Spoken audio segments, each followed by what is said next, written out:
Item ಯಾವುದೇ ಇರಲಿ try ಮಾಡಿ ಆಚಿ ಚಿಕನ್ ಮಸಾಲಾ. ಇದು ನಟ ದರ್ಶನ್ ಕುರಿತಾದಂತ ಒಂದು ಸ್ಫೋಟಕ ಸುದ್ದಿ. ದರ್ಶನ್ ಜೈಲಿನಿಂದ ರಿಲೀಸ್ ಆಗೋದು ಯಾವಾಗ?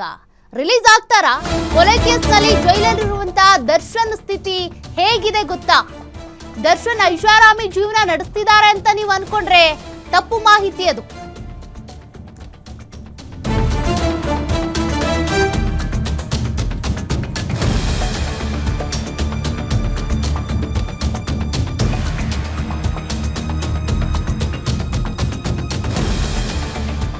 ದರ್ಶನ್ ಅವ್ರಿಗೆ ಏನಾದ್ರೂ VIP ಟ್ರೀಟ್ಮೆಂಟ್ ಸಿಗ್ತಾ ಇರಬಹುದು ಅಂತ ನೀವೇನಾದ್ರೂ ಅಂದ್ಕೊಂಡಿದ್ರೆ ತಪ್ಪು. ಅದು ಕೋರ್ಟ್ ಮುಂದೆ ನಟ ದರ್ಶನ್ ಏನ್ ಹೇಳಿದ್ದಾರೆ ಗೊತ್ತಾ?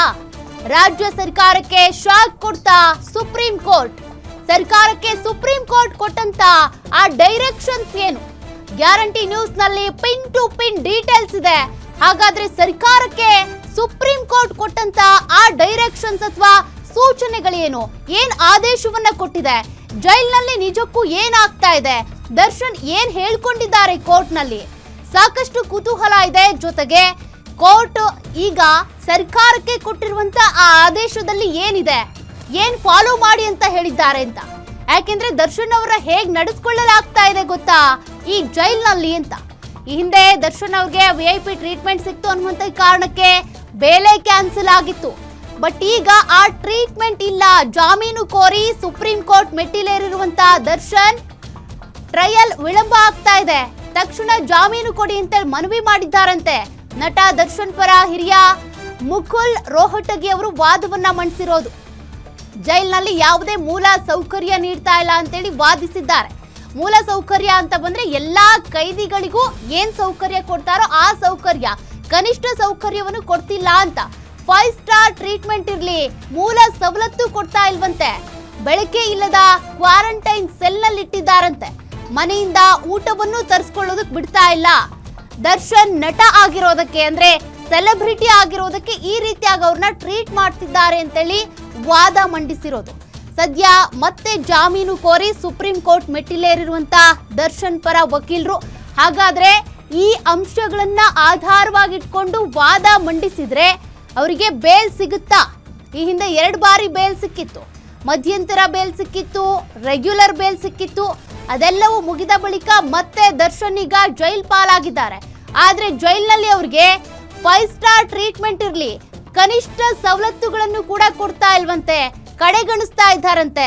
ಸೆಲೆಬ್ರಿಟಿ ಆಗಿಂತ ಕೊಲೆ ಪ್ರಕರಣದಲ್ಲಿ ತಗ್ಲಾಕೊಂಡ್ರು ಅನ್ನುವಂತ ಕಾರಣಕ್ಕೆ ಅವರನ್ನ ನಿರ್ಲಕ್ಷಿಸಲಾಗ್ತಾ ಇದೆ. ಸರಿಯಾದ ವ್ಯವಸ್ಥೆ ಮಾಡಿಕೊಡ್ತಿಲ್ಲ ಅನ್ನುವಂತ ಆರೋಪ ಇದೆ. ವಾದ ಆಲಿಸಿ ರಾಜ್ಯ ಸರ್ಕಾರಕ್ಕೆ ಸುಪ್ರೀಂ ಕೋರ್ಟ್ ನೋಟಿಸ್ ಕೊಟ್ಟಿದೆಯಂತೆ. 57ನೇ CCH ಕೋರ್ಟ್ನಿಂದ ವರದಿ ಕೇಳಿದಂತ ಸುಪ್ರೀಂ ಕೋರ್ಟ್ ದರ್ಶನ್ ಕೇಸ್ ಪ್ರಗತಿ ಬಗ್ಗೆ ವರದಿ ಕೊಡಿ ಅಂತೇಳಿ ಕೇಳಿದೆಯಂತೆ. ಸುಪ್ರೀಂ ಕೋರ್ಟ್ ಈವರೆಗೆ ಎಷ್ಟು ಸಾಕ್ಷಿಗಳ ವಿಚಾರಣೆ ಮಾಡಲಾಗಿದೆ, ಎಷ್ಟು ಬಾಕಿ ಉಳ್ಕೊಂಡಿದೆ, ಟ್ರಯಲ್ ನಿಜಕ್ಕೂ ಕೂಡ ವಿಳಂಬವಾಗ್ತಾ ಇದೆಯಾ, ಯಾಕೆ ವಿಳಂಬ ಮಾಡ್ತಿದ್ದಾರೆ, ಇದೆಲ್ಲದ್ರ ಬಗ್ಗೆ ಕೂಡ ಒಂದಷ್ಟು ವರದಿ ಕೊಡೋದಕ್ಕೆ ಕೇಳಿದ್ದಾರಂತೆ. ಸಾಕ್ಷಿಗಳ ವಿಚಾರಣೆ ಮುಗಿಯೋದಕ್ಕೆ ಇನ್ನು ಎಷ್ಟು ಸಮಯ ಬೇಕು ಅಂತ ಕೇಳಲಾಗಿದೆ. ಜೈಲ್ನಲ್ಲಿ ದರ್ಶನ್ಗೆ ಮೂಲ ಸೌಕರ್ಯ ಕೊಟ್ಟಿದ್ದೀರೋ ಇಲ್ವೋ 1 ವಾರದಲ್ಲಿ ವರದಿ ಸಲ್ಲಿಸೋದಕ್ಕೆ ಸುಪ್ರೀಂ ಕೋರ್ಟ್ ಸೂಚನೆ ಕೊಟ್ಟಿದೆ. ವರದಿಗೆ ಸೂಚಿಸಿ 1 ವಾರ ವಿಚಾರಣೆ ಮುಂದಿಡಿರುವಂತ ಸುಪ್ರೀಂ ಕೋರ್ಟ್.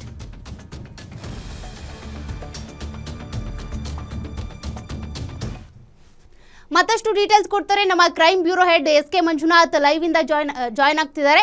ಮಂಜುನಾಥ್, ಈ ಹಿಂದೆ ನಾವು VIP ಟ್ರೀಟ್ಮೆಂಟ್ ಸಿಕ್ಕಿದ್ರಿಂದ ದರ್ಶನ್ ಅವರಿಗೆ ಬೇಲ್ ಕ್ಯಾನ್ಸಲ್ ಆಯಿತು, ಅನೇಕ ವಿಚಾರಗಳನ್ನ ಚರ್ಚೆ ಮಾಡಿದ್ವಿ. ಬಟ್ ಈಗ ಅವರಿಗೆ ಕನಿಷ್ಠ ಸೌಕರ್ಯಗಳು ಕೂಡ ಜೈಲಿನಲ್ಲಿ ಸಿಗ್ತಿಲ್ಲ ಅನ್ನುವಂತ ಆರೋಪ ಕೇಳಿ ಬರ್ತಾ ಇದೆ.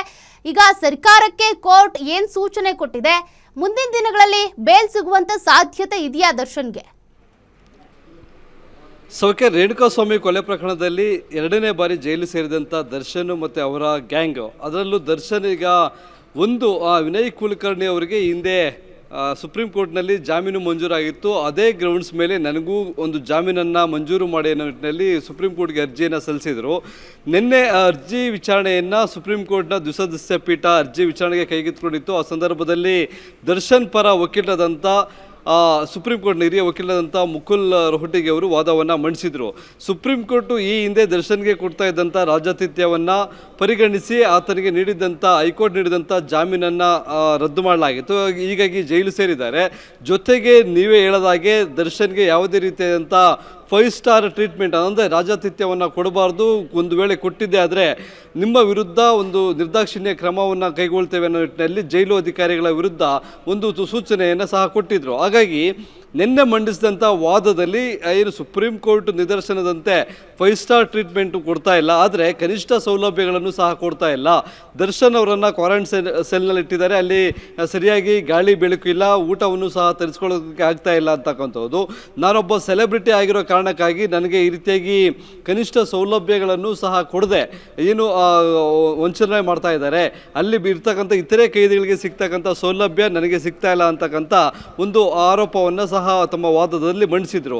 ಇದಕ್ಕೆ ಸಂಬಂಧಪಟ್ಟಂತೆ ಮಧ್ಯ ಪ್ರವೇಶಿಸಿದಂಥ ದ್ವಿಸದಸ್ಯ ಪೀಠದ ನ್ಯಾಯಮೂರ್ತಿಗಳು ಏನು ಈಗಾಗಲೇ ಒಂದು ವಿಚಾರಣಾಧೀನ ನ್ಯಾಯಾಲಯ ಅಂದರೆ 57 CCH ಕೋರ್ಟ್ ಏನಿದೆ ಅದರಲ್ಲಿ ರೇಣುಕಾಸ್ವಾಮಿ ಕೊಲೆ ಪ್ರಕರಣಕ್ಕೆ ಸಂಬಂಧಪಟ್ಟಂತೆ ಟ್ರಯಲ್ ಯಾವ ಹಂತದಲ್ಲಿದೆ, ಎಷ್ಟು ಸಾಕ್ಷಿಗಳನ್ನು ಇಲ್ಲಿವರೆಗೆ ವಿಚಾರಣೆ ಮಾಡಲಾಗಿದೆ, ಮುಂದಿನ ಎಷ್ಟು ದಿನಗಳ ಕಾಲ ಈ ಒಂದು ಟ್ರಯಲ್ ಪ್ರಕ್ರಿಯೆ ನಡೆಯುತ್ತೆ, ಸಾಕ್ಷಿಗಳ ವಿಚಾರಣೆ ಇರ್ಬೋದು, ಜೊತೆಗೆ ಟ್ರಯಲ್ನ ಅವಧಿ ಇನ್ನೂ ಎಷ್ಟು ದಿನಗಳ ಕಾಲ ಬೇಕಾಗುತ್ತೆ, ಕಾಲಾವಕಾಶ ಬೇಕಾಗುತ್ತೆ, ಈ ಸಂಬಂಧಪಟ್ಟಂತೆ ಸಂಪೂರ್ಣವಾದಂಥ ವರದಿಯನ್ನು 1 ವಾರಗಳ ಒಳಗಡೆ ಸಲ್ಲಿಸಬೇಕು ಅಂತಕ್ಕಂಥ ಒಂದು ಸೂಚನೆಯನ್ನು ಸಹ ಕೊಟ್ಟಿದೆ.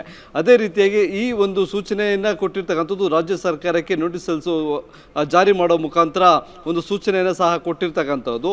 ಅದರ ಜೊತೆಗೆ ಕೋರ್ಟ್ನ ಒಂದು ಪ್ರಕ್ರಿಯೆ ಇವೆಲ್ಲವನ್ನು ಸಹ ವರದಿಯಲ್ಲಿ ಉಲ್ಲೇಖ ಮಾಡಬೇಕು ಅಂತಕ್ಕಂಥ ಒಂದು ಸೂಚನೆಯನ್ನು ಕೊಟ್ಟು 1 ವಾರಗಳ ಕಾಲ ವಿಚಾರಣೆಯನ್ನು ಮುಂದೂಡಲಾಗಿದೆ. ಇಲ್ಲಿ 57 ಅಂದರೆ ವಿಚಾರಣಾಧೀನ ನ್ಯಾಯಾಲಯ ಏನಿದೆ ಆ ಒಂದು ಕೋರ್ಟ್ನ ಪ್ರೊಸೀಡಿಂಗ್ಸ್ ಇಲ್ಲಿವರೆಗೆ ಎಷ್ಟು ಸಾಕ್ಷಿಗಳನ್ನು ವಿಚಾರಣೆ ಮಾಡಲಾಗಿದೆ, ಇನ್ನೂ ಯಾರ್ಯಾರನ್ನ ಮಾಡಬೇಕು, ಇನ್ನೂ ಎಷ್ಟು ದಿನಗಳ ಕಾಲಾವಕಾಶ ಬೇಕು, ಇವೆಲ್ಲವನ್ನು ವರದಿ ಕೊಟ್ಟಾಗ ಆ ವರದಿಯನ್ನು ಪರಿಶೀಲನೆ ಮಾಡ್ತಕ್ಕಂಥ ಸುಪ್ರೀಂ ಕೋರ್ಟ್ನ ದ್ವಿಸದಸ್ಯ ಪೀಠ ಒಂದು ವೇಳೆ ಏನು ತ್ವರಿತಗತಿಯಲ್ಲಿ ವಿಚಾರಣಾ ನ್ಯಾಯಾಲಯದಲ್ಲಿ ಟ್ರಯಲ್ ಮುಗಿಯೋದಾದರೆ ಜಾಮೀನನ್ನು ನಿರಾಕರಿಸಬಹುದು, ಅಥವಾ ಏನು ಇನ್ನೂ ಸುದೀರ್ಘ ಕಾಲವಾಗಿ ಟ್ರಯಲ್ ನಡೆಯುತ್ತೆ ಅನ್ನೋದಾದರೆ ವಿನಯ್ ಕುಲಕರ್ಣಿ ಅವರಿಗೆ ಏನು ಒಂದು ಷರತ್ತುಬದ್ಧ ಜಾಮೀನನ್ನು ಕೊಡಲಾಗಿತ್ತು ಅದೇ ರೀತಿಯಾಗಿ ದರ್ಶನ್ಗೆ ಜಾಮೀನು ಕೊಡುವಂಥ ಸಾಧ್ಯತೆಗಳು ಇದ್ದಾವೆ. ಸೌಖ್ಯ. Okay, thank you Manjunath ಡೀಟೇಲ್ಸ್ಗೆ.